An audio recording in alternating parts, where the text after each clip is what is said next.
እንዴ ነው የሚገባው ሰው አስገባት እስቲ ሜሮንም አለ አረ ዳና ሰው አስገባዋል እኔ ነኝ ያስገባሁት ቃልቲ ማን አስገቡልኝ አለ ኦኬ ነው ሜሪ እንዴት ነሽ ሰላም ብያለሁ እንዴ ነው ኢብራሂም ሰላም ነው ደህና ነሽ ወይ አልበረደሽም በዛ በኩል ጥግ ላይ መሆን አይ ከሳላ ራቅብል ደስ ይለኛል ስለሚፈራኝ አንድ ቀን ስክሪፕት አንስቼበት በዛው ደንብሮ ፎቶች ነው ያስፈራው ግን ፎሪ ፎቶች ነው ያስፈራው አይ ለምሳሌ አንስቼበት ነው ሰና ማንስክሪፕት አንስቼበት በቃ ከዛ ይፈራኛል እስቲ ፎቶ ነው የሚያስፈራው አልገባሻለሁ እኮ አሁንም ፎቶሽ አንድ ፎቶሽ እሱ ነው ዶሊቲንግ ካንቺ የሚያስፈራው ፎቶሽ ነው የኔ ነገር አናደደኝም ባይዘው ወይ እንትን አይደለም ክርስቲያን ሴት ነኝ ገባ ክብር ያለኝ ሴት ነኝ እናትሽ ነው ተከነሽ እሺ አይ ትፈራኛለህ ምናምን አትበይ እና እንዴት ነው ጥያቄ ነው ያስፈራሽ ይላል በተደበቀ ቪዲዮ እየመጡ ማለት ነው ያስ ኢብራሂም እንደዚህ ቢላይ ኖሮ አልቀየሙም ነበር እኔ ነኝ እኮ ያልኩሽ አልሰማሽም ኢብራሂም ነው ያለሽ ሰዎች እንዲህ ሲሉ ኢብራሂም ነው ያለሽ አረ ኢብራሂም ነው ያለሽ መጀመሪያ ኢብራሂም ነው አልሰማሽም እኔ ነኝ ያልኩሽ መጀመሪያ እንዲህ ሚላይ ሰው ባይዘው 4 ክንድ የሆነ ሰው ብቻ ነው ኦኬ 4 ክንድ ነኝ ነው ስታይ ኖ 4 ክንድ አልኩኝ ክንድ በክንድ አይደለም 4 ፊት ፎርፊት እሺ ፎርፊት ነው ያለኝ እስቲ በአማርኛ በእንግሊዝ ይቅርብሽ በእንግሊዘኛው ለማድረግ ይያል ኦኬ በእንግሊዘኛው ከሆነ 5 ሆነ ጋር አሁን መተወሪ ነው በሰብት ነው የሚችሉት 5 and down አረ አሁን ሮስት ወላይ በሮስትም በሙግትም ማቺ ነው ቢቀርብሽ እኔ አይችልኝም እኔ እኮ ለምን እንደሚጀምሩኝ አላውቅም በሮስት ከጀመርክ ማለት ነው ሳላ ሁሉ ቲክቶክ ነው የምትዘጋው ለክርስቶስ ብለሽ እሱን ታዩና ቻት ጂፒቲ ፕሪሚየም ገዛሽ አያ ቻት ጂፒቲ ባይዘወይ ጥሩ የሚመልሰው ቻት ጂፒቲ ጋር ፕላስ እንትን ፊቸር አለ ፕሪሚየም ገዛሽ አልገዛሽ ባይዘወይ አይ ተው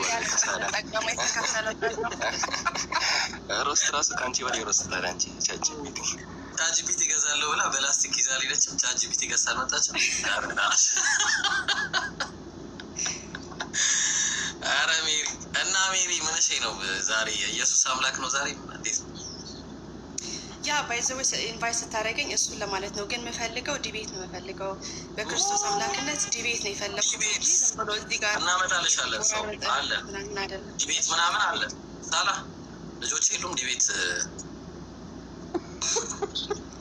እንትን ነገር ይላ አስተማሪ ነገር ይላትም የሚያስተምራት ሰው ልጆች አሉ ኦኬ እኮ ከተማሪዎች አንድ ኮሜንተር እናስገባላታ እኮ የሚያስተምራት እኮ ነው ከእናንተ ተማሪ መጀመሪያ ያስተምራትና ከእናንተ ተማሪ አንድ ሰው በኋላ ደግሞ ከኮሜንተር ጋር ትወያያለች እንዴት ትላለች እንትን እናድርግ እንትን እናስወጣባት ይሄ አሁን የመጀመሪያ ዙር ተማሪዎች አሁን ሊመረቁ የመጀመሪያ ዙር ተማሪዎች ሊመረቁ ነው እና እሷ ላይ እናለማመዳቸዋል እንደዛ ነው አሁን ወደ ኮሜንተር እንግባ ሜሪ ጥያቄ ካላት ጠይቅና ትወርድ ማለት የኢየሱስ ክርስቶስን አምላክነት ስትናገር ከብዙ ጥቅሶች ከብዙ ታሪክ ላይፍ አይተ ብዙ ነገር ሄደ ነው እናንተ ደግሞ ይሄን አላው ስለማታረጉ በዲቤት መልክ ቢመጣ ግን ክርስቶስን በስርዓት አምላክ ሆኖ የተገለጠበትን ቦታ በድርስ ያሳያለን ማለት ነው እሺ ዮሐንስ 6 ላይ በትንሣኤ ቀን አስነሳችኋለሁ ይላል በእስልምናም ይሁን በክርስትና ቆይ ይኸው እኮ ነው ቆይ ልጠይቃ በክርስትና ይሁን በእስልምና ሙታንን የሚያስነሳው በትንሣኤ ቀን ፈጣሪ ነው ነብይ ነው ልናይ እኮ ነው ምዕራፍና ቁጥሩን ነገር እሺ አንተን ማለት አለብኝ ወጥቼ ቁጥሩን ኤግዛክትሊ አይ ቲንክ ምዕራፍ 6 ቁጥር ካወኩ አንተ ፊት ለፊት ካለ አውጣው አለዛ ላውጣል እችላለሁ ችግር የለውም አውጪልኝ አልፈልግም አውጫልኝ በቃ ዋናው ግን ጥቅሱን ታውቀዋለህ ማለት አንተ መጽሐፍ ቅዱስ እንትን ስለምትል ያው መቼስ በትንሣኤ ቀን አስነሳዋለሁ የሚል ብቻ ነው ኦኬ የግድ ቁጥሩ ልስጥ ቆይሻል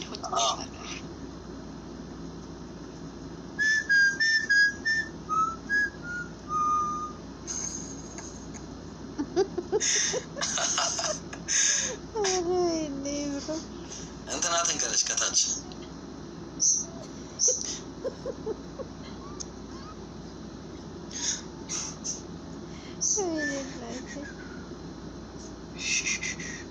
ዲቤት የሚያደርግ ሰው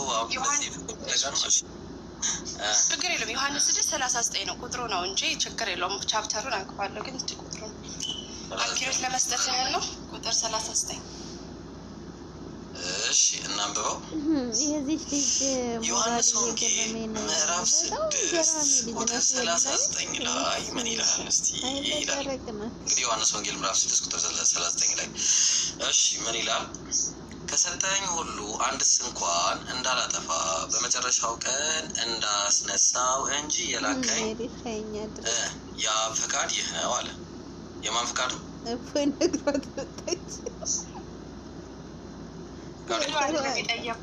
አስነሳው ማን ነው?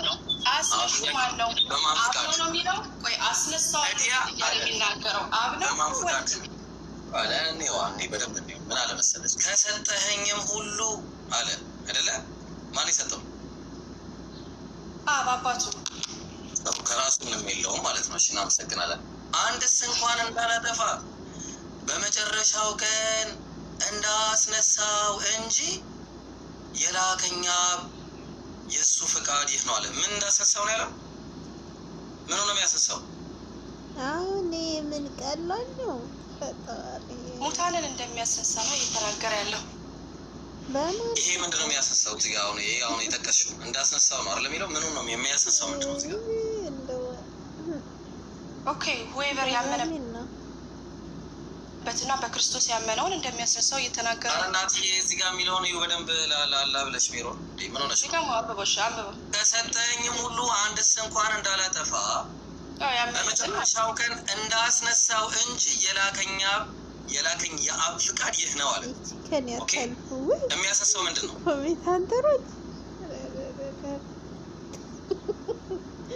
ኦኬ አሁን እንደዚህ ነው የምትቀለብሰው። ጥያቄ እኔ ያመጣሁትን ክሌም ነው መመለስ ያለብህ። አሁን አንተ ወደ ሌላ ጥያቄ ሽፍት እያደረግክ ነው። እኔ ያልኩት ማን ነው? አስነሹ በትንሣኤ ቀን ነው ጥያቄ።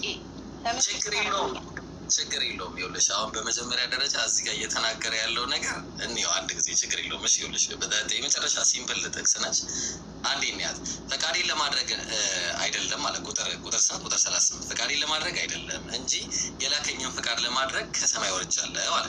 የማንን ፈቃድ? የላከኝና የአባቱን ፈቃድ ነው የሚያደርገው። ከሰጠኝም ሁሉ አንድስ እንኳን እንዳላጠፋ በመጨረሻው ቀን እንዳስነሳው እንጂ የላከኛ ፈቃድ ይህ ነው አለ። ስለዚህ የሚያደርገው ነገር በአጠቃላይ ምን አለ? የላከው የአብ ፈቃድ ነው። ቁጥር 40 ላይ እንቀጥለው። ልጁን አይቶ በእሱ የሚያምን ሁሉ የዘላለም ሕይወት እንዲያገኝ የአባቴን ፈቃድ ይህ ነው፣ እኔም በመጨረሻው ቀን አስነሳዋለሁ አለ። አዎ ይሄ ነው ቁጥሩ። አሁን አንቺ የተሳሳትሽው ቁጥር ያለው እዚህ ጋር አስነሳዋለሁ ሲል የአባቴን ፈቃድ የሚያደርግ እኔ አስነሳዋለሁ አለ በመጨረሻው ቀን። ለምንድን ነው የሚያስነሳው ብለን ስንል ደግሞ ራሱ ቁጥር 38 ላይ የተናገረው ነገር አለ። ምን ብሎ ተናግሯል? ፈቃዴን ለማድረግ አይደለም እንጂ የላከኝን ፈቃድ ለማድረግ ከሰማይ ወርጃለሁ አለ። ቀጥሎ ምን አለ? ከሰጠኸኝም ሁሉ ምንድን ነው የሰጠው? አንድስ እንኳን እንዳላጠፋ በመጨረሻው ቀን እንዳስነሳው እንጂ የላከኛ ፈቃድ ይህ ነው አለ። ስለዚህ በመጨረሻው ቀን ሊያስነሳው የሚችለው የላከው የአብ ፈቃድ ነው። ለዛ ነው ማቴዎስ ወንጌል ምዕራፍ 28 ቁጥር 18 ላይ በሰማይና በምድር ስልጣን ሰጠኝ እያለ የሚናገረው ማለት ነው። በነገራችን ላይ ይህንን ጥቅስ በምን እንደምመታው ልንገርሽ እና ላሳይሽ። ኢየሱስ ክርስቶስ ስለ መስዋዕት ታውቂያለሽ? ስለ መስዋዕት ታውቂያለሽ? ስለ መስዋዕት በጣም ጥሩ። እሺ አንድ ጊዜ አስነሳዋለሁ ፋይሌ ልክፈተው አንዴ። እሺ በ3 ቀን አንዴ መስዋዕት የምታውቂ ከሆነ ማለት ነው።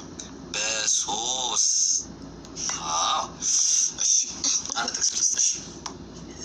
ኦልራይት ለምሳሌ አይተሽ ከሆነ መስዋዕቱ ጋር ከመምጣቴ በፊት አንድ ነገር ልንገርሽ። ሐዋርያት ሥራ ምዕራፍ 5 ላይ ቁጥር 30 ላይ የት ሄደች አለሽ እንዴ? ኦኬ እዚህ ጋር የነበርሽ መስሎኛል። ዮሐንስ ወንጌል ምዕራፍ 5 ቁጥር 30 ላይ እናንተ በእንጨት ላይ ሰቅላችሁ የገደላችሁትን ኢየሱስን የአባቶቻችን አምላክ አስነሳው ይላል አይደለም? ይሄ አይደል?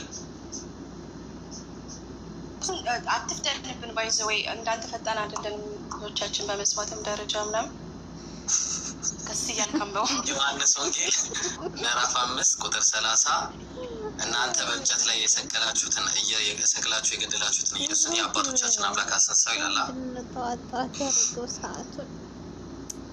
አይደል? ገዳዩ ማን ነው? ዮሐንስ 30 ነው ያልከው? ቆይ ዮሐንስ 30 ነው ያልከው? ሐዋርያት 5 ሐዋርያት 5 ኦኬ። አታ ዮሐንስ ያልከው መስሎኝ ነው። ሶሪ ገዳዩ ማን ነው? እዚህ ጋር ማን ነው የሚለው እዛው ጥቅስ ላይ እኮ እናንተ የገደላችሁትን አይሁድን ነው የሚለው፣ ግን የገደሉት ሊትራሊ ማን ናቸው?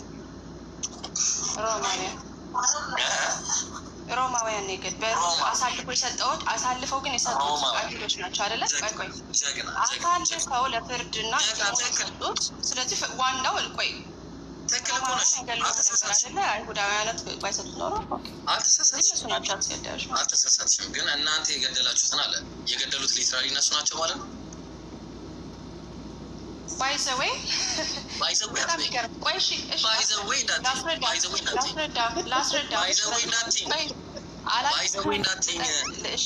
አታቋርጠኛ። እኔም ልመልስልህ ነው። ባይዘዌይ አንድ ሰው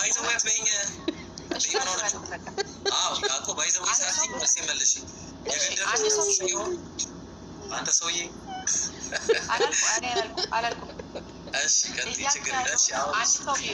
አንድ ሰው ቢሞት ሜሮንና ጓደኛዋ ቢተባበሩ ያችን ሰው ለማጥፋት ልበልህ፣ ለምሳሌ ማለት ነው።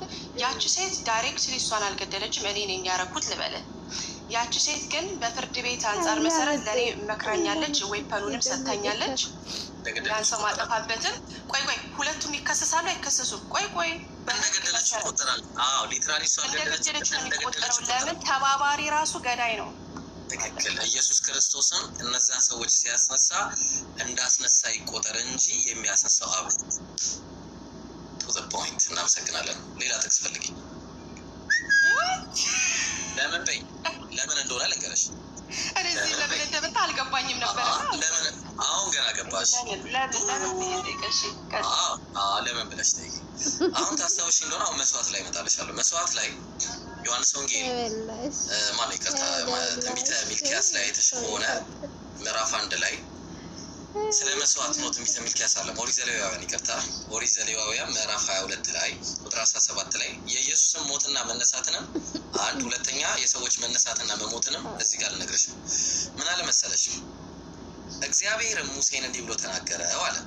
ለአሮን ለልጆች ለእስራኤል ልጆች ሁሉ እንዲህ ብለህ ንገራቸው፣ ከእስራኤል ቤት ወይም ከእናንተ መካከል በሚቀመጡት እንግዶች ማናቸውም ሰው ስዕለቱን የሚሳለውን ስዕለት ማለት ነው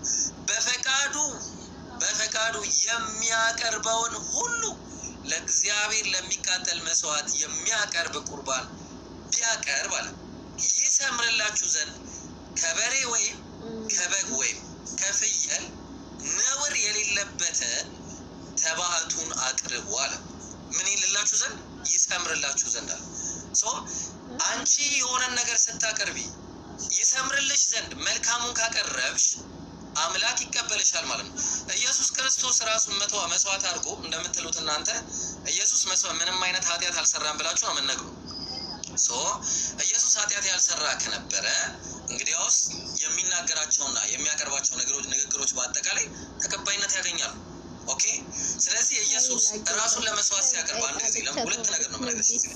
የመጀመሪያው የምነግርሽ ነገር የመጀመሪያው የምነግርሽ ኢየሱስ ራሱ ሲነሳ ይሄንን ቤተ መቅደስ በ3 ቀን አነሳዋለሁ ብሎ ተናግሮ ነበር።